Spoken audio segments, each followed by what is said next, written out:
यहाँ पे एक्सरसाइज 23 का एक क्वेश्चन है तुम्हारा, the angle of elevation of the top Q. इसको जैसे जैसे हम लोग पढ़ेंगे वैसे वैसे बनाते चलेंगे। ये फिगर जो है तुमको बना के दे दिया है ये बुक वाला, लेकिन एग्जामिनेशन में बना के नहीं देगा तुमको। इस टाइप के क्वेश्चन में सिर्फ यहाँ तक लिटरेचर देगा और तुमको पढ़ना खुद से होगा और खुद से बनाना पड़ेगा। जैसे कि यहाँ पे कह रहा है कि द एंगल ऑफ एलिवेशन, जैसे जैसे हम लोग पढ़ते चलते हैं वैसे वैसे फिगर बनाते चलते हैं। Angle of elevation of A top Q of A vertical tower P Q. एक वर्टिकल टावर है जिसका नाम है पी क्यू, ठीक है। एक वर्टिकल टावर पी क्यू है from point x on the ground. Ground है यहाँ पे, दिस इज़ द ग्राउंड, ठीक है।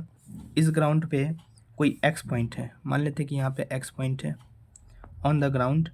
यहाँ से तुमको देखना है टॉप क्यू को, एंगल ऑफ एलिवेशन कितना है, 60 डिग्री है।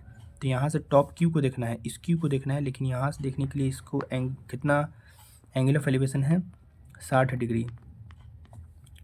उसके बाद से कह रहा है कि at a point Y 40 metre vertically above the X. X से 40 मीटर वर्टिकली ऊपर एक पॉइंट है, 40 मीटर। यहाँ पे एक पॉइंट है जिसका नाम है वाई है। वहाँ पे जब वाई पे हम पहुँचते हैं, एट पॉइंट वाई पे 40 metre vertically above the X है, above the X 40 metre, the angle of elevation is 45 degree. यहाँ से एंगल ऑफ एलिवेशन कितना है, 45 डिग्री है। यहाँ पे एक हॉरिजॉन्टल लाइन ड्रॉ करने के बाद यहाँ पे हमारा एंगल ऑफ एलिवेशन कितना है, 45 डिग्री है।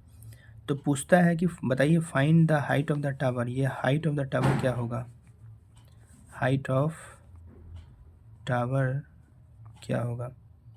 And the distance between the P and Q, distance between the x and Q, यानी कि यहाँ से लेके यहाँ तक का जो डिस्टेंस है ये क्या होगा, एक्स क्यू का डिस्टेंस क्या होगा।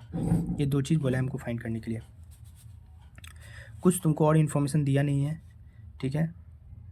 तो सपोज डैट हम यहाँ पे एक पॉइंट है, एक इस पॉइंट को हम आर मान लेते हैं, क्योंकि यहाँ पे एक पॉइंट कनेक्टेड हो रहा है, इसको हम आर मान लिए हैं। तो एक चीज़ हम यहाँ पे हम लोग देखते हैं क्या, कि अगर ये 40 मीटर है तो ये भी 40 मीटर होगा, because both are the parallel to each other. तो ये भी 40 मीटर हो जाएगा, this would also become the 40 metre. लेकिन ऊपर का हमको डिस्टेंस पता नहीं है, यही अब मेरे लिए अननोन रह गया। हमको बोला है कि ये बताइए हाइट ऑफ द टावर क्या होगा। हमको इस टावर के हाइट में पी से लेके आर तक का हाइट पता चल चुका है, जिसका वैल्यू है 40 मीटर। लेकिन क्यू आर का जो हाइट है वो अभी भी मेरे लिए अननोन है, जिसको हम एक्स मान लिए हैं।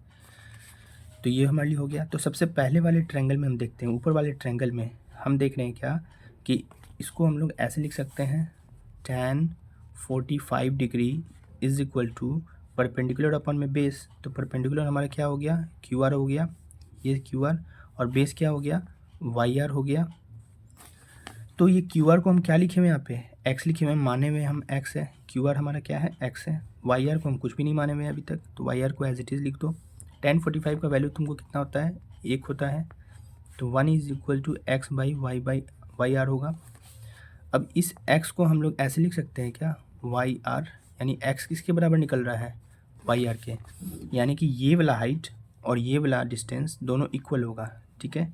This x is equal to the Y R. तो अगर ऐसा है x is equal to Y R, तो यहाँ पे भी वैल्यू क्या हो जाएगा, x हो जाएगा, यहाँ से लेके यहाँ तक, जो कि x के बराबर है। ये x is equal to Y R है, यानी वाई आर जो है, ये वाई आर एक्स के बराबर है, जो एक्स हम यहाँ पे माने हुए हैं। नाउ हम लोग देखते हैं अब इस ट्रायंगल में जो 60 डिग्री एंगल ऑफ एलिवेशन के साथ बन रहा है, यानी कि x P Q, Q x P में हम लोग देखते हैं। तो क्या हम लोग यहाँ पे ऐसे लिख सकते हैं, tan 60 degree is equal to Q P upon में X P, Q P upon में X P, this Q P upon में एक्स पी। और इस क्यू पी को हम लोग लिख सकते हैं Q R plus R P, Q R plus R P. तो हम लोग यहाँ पे Q R plus R P लिख सकते हैं, यानी कि एक्स प्लस 40 लिख सकते हैं यहाँ पे, Q R plus R P यानी कि एक्स प्लस 40। तो हम क्यू पी पे लिख सकते हैं x plus 40 divided by x P. तो ये एक्स पी मेरा कितना है, ये एक्स पी, इस एक्स पी को हम ऐसे लिख देते हैं एज इट इज़। अब एक बात बताओ हमको, ये एक्स पी जो है, यानी कि ये एक्स पी, ये वाला डिस्टेंस, ये और ये दोनों बराबर दिख रहा है हमको। तो हम कह सकते हैं कि अगर ये x है तो ये भी x हो सकता है, ये भी x हो सकता है। तो हम यहाँ पे लिख सकते हैं कि x plus 40 divided by x, यहाँ पे ब्रैकेट में लिख देना, चूँकि एक्स पी जो है किसके बराबर है, वाई आर के है, और वाई आर किसके बराबर है, एक्स के बराबर है, इसीलिए हम यहाँ पे एक्स पी की जगह पे एक्स लिख सकते हैं। tan 60 का वैल्यू कितना होता है, √3 होता है, तो हम यहाँ पे √3 लिख देते हैं, √3 यहाँ पे फिर लिख देना, चूँकि tan 60 इज इक्वल टू √3 होता है। अब यहाँ पे जो है, यहाँ पे क्रॉस मल्टीप्लिकेशन कर दो, √3x is equal to X plus 40। अब यहाँ पे इसको इसका वैल्यू कितना बताए थे, 1.732, तो 1.732 √3x minus X is equal to 40। यहाँ पे 1.732 एक्स हो जाएगा, एक्स को कॉमन ले लो, तो √3 माइनस 1 एक्स बाहर चला गया, 40। 1.732 में से 1 गया तो कितना बचा, 0.73 बचा, into X is equal to 40 बचा, ये हमारा बचा। एक्स को यहाँ रखो और 40 डिवाइडेड बाई 0.73 कर दो। इतना करने के बाद जब इनको हम लोग सॉल्व करेंगे, यानी 40 73 इंटू में 100, यानी 4000 डिवाइडेड बाई 73, 4000 डिवाइडेड बाई 73। तो इनको डिवाइड करने के बाद हमको आ रहा है 40 डिवाइडेड बाई 0.73, 54.79 एक्स का वैल्यू आ रहा है, एक्स का वैल्यू हमको आ रहा है 54.79। अब इसके बाद से हमको देखना है क्या, हमको ये एक्स का वैल्यू आ गया, तो पूछ रहा है कि हाइट ऑफ द टावर क्या होगा। तो हाइट ऑफ द टावर में हम क्या करेंगे, 40 प्लस एक्स को जोड़ देंगे, तो हाइट ऑफ द टावर क्या निकल के आ जाएगा, height of tower is equal to Q R plus R P. Q R का वैल्यू एक्स है और आर पी का वैल्यू 40 है।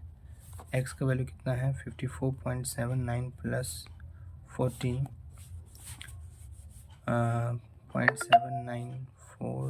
94.79 मीटर, ये हमारा हाइट ऑफ द टावर हो जाएगा, हाइट होगा टावर का। ये पहला आंसर हो गया, फर्स्ट आंसर। हमको दो चीज़ पूछा था इसमें, मतलब पूछा था कि हाइट ऑफ द टावर क्या होगा, और साथ ही साथ पूछा था कि एक्स क्यू का वैल्यू क्या होगा। तो एक्स क्यू का वैल्यू निकालने के लिए हमको क्या करना पड़ेगा, हमको ये हाइट ऑफ द टावर पता चल चुका है और एक्स का वैल्यू भी पता चल चुका है। एक्स का वैल्यू भी पता चल गया है 54.79, ये एक्स का वैल्यू पता चल गया 54.79 है, और हाइट ऑफ द टावर पता चल गया है 94.79 है। तो हम यहाँ पे साइन 60 डिग्री को यूज़ कर सकते हैं क्या, यानी कि हम लोग ऐसे यूज़ कर सकते हैं, क्योंकि हम साइन 60 को यूज़ क्यों करना चाह रहे हैं, क्योंकि साइन ही 60 है जिसमें हमको एक हाइपोटेनस भी मिल जाएगा या बेस भी मिल जाएगा, या कॉस भी ले सकते हैं, बेस भी पता है हमको और हाइपोटेनस निकालना है, या फिर साइन भी यूज कर सकते हैं, परपेंडिकुलर हमको पता है और हाइपोटेनस निकालना है। तो हम साइन 60 का ही वैल्यू को यूज़ करते हैं। Sine 60 is equal to perpendicular क्या हो जाएगा, एक्स प्लस 40, यानी कि कितना है 94.79, परपेंडिकुलर है 94.79 परपेंडिकुलर, और हाइपोटेनस कितना है, एक्स क्यू है, हाइपोटेनस इज एक्स क्यू। तो एक्स क्यू का वैल्यू क्या हो जाएगा 94.79, और साइन 60 का वैल्यू हम तुम लोग को बताए थे √3, मतलब एक टेबल में लिखा है साइन 60 का वैल्यू होता है √3/2 होता है, ठीक है। तो एक्स क्यू का वैल्यू हो जाएगा हमारा, X Q is equal to 94.792 upon में √3। अब इनको सॉल्व करोगे, कैलकुलेशन पे सॉल्व करने के बाद जो हमको आ रहा है 94.79 इंटू 2 डिवाइडेड बाई 1.732, 109.457 मीटर, ये आंसर हो जाएगा एक्स क्यू का। तो ये मेरा दूसरा आंसर हो गया। दो चीज़ पूछा था, दोनों ही चीज़ निकल गया है। एक तो हमको पूछा था कि बताइए टावर का हाइट क्या होगा, जो कि 94.79 आ गया है, और एक हमसे पूछा था कि एक्स से लेके क्यू तक का डिस्टेंस क्या होगा, जो कि हमको 109.457 मीटर आ गया है। तो ये तुम्हारा ऐसे इसी टाइप का क्वेश्चन है। क्वेश्चन में कोई दम नहीं है, बस हमको थोड़ा सा प्रेजेंस ऑफ माइंड यूज़ करना था कि हमको कैसे कैसे फाइंड करना है। दो एंगल, जहाँ पे हमको एंगल दिया रहेगा ना, वहीं से हमको इनिशिएट करना है। सिंपल हम एंगल को यूज़ करते चले हैं और ऐसे क्वेश्चन बन गया है। हाइट ऑफ द टावर निकल गया है। फर्स्ट ऑफ ऑल हम एक्स का वैल्यू फाइंड किए हैं, और इस एक्स का वैल्यू निकलते के साथ हाइट ऑफ द टावर निकल गया है। और जैसे ही हाइट ऑफ द टावर निकल गया तो हमको हाइपोटेनस जो ये जो एक्स क्यू है, एक्स क्यू ये निकाल दिए हैं। हम साइन 60 से निकालें, कॉस 60 से भी निकल जाएगा। तो कॉस 60 से निकलेगा तो क्या हो जाएगा, cos 60 is equal to base बटा हाइपोटेनस। तो बेस हमारा कितना है, एक्स है, एक्स का वैल्यू कितना निकल के आया है, 54.79 आया है। तो हम क्या लिखेंगे, cos 60 is equal to 54.79 divided by hypotenuse X Q, और एक्स क्यू निकाल लेंगे आराम से।